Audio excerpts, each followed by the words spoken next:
wrote songs that were kind of dark, or the harmony was dictated like a certain mood, he would always try to find like sweet spots in it. I just remember him showing me maybe on diminished chords or something like that. He was just showing me something.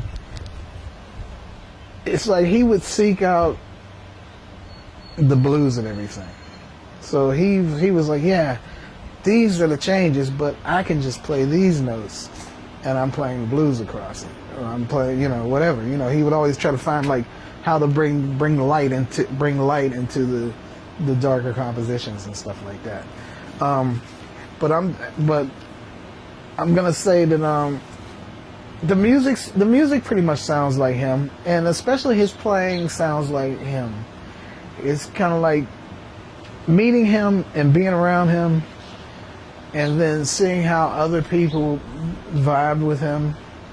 Everybody he was just kind of like a magnetic kind of guy without trying, and he had that personality, and just he felt like he felt like somebody that you knew for a long time, that you could trust and be comfortable with, and I find that reflected in his musicianship, and I think that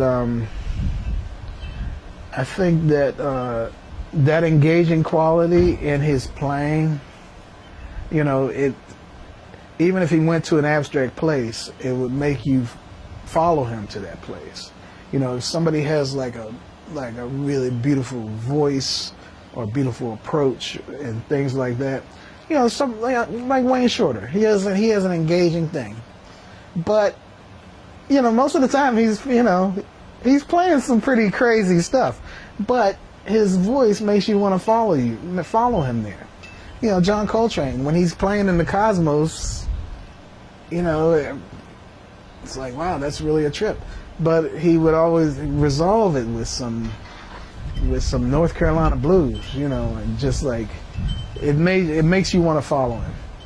And I think with Kenny, it's the playing and the person were like that. I feel like he probably, like, basically every friend he had, they felt like they were his best friend.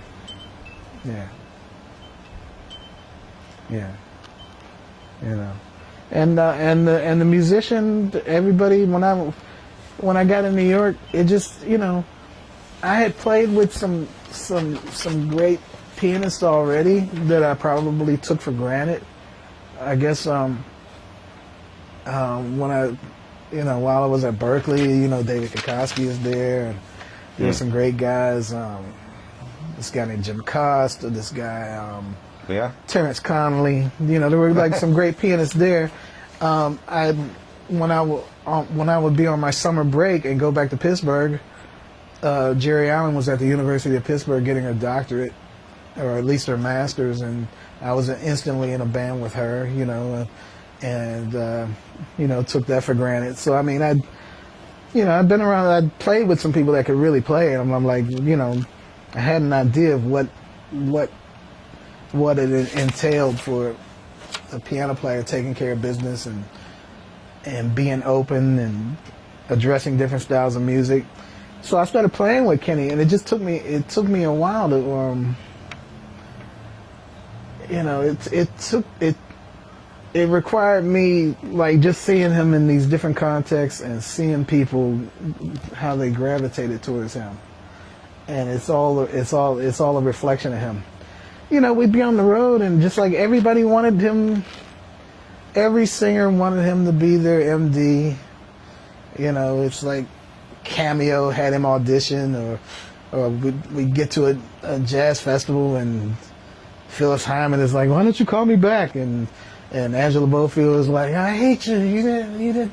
Everybody's like, you said you were coming on the road with me, and he's like, no, I had to go out with Winton. I had to do. I'm sorry. I love you, and blah blah blah. But or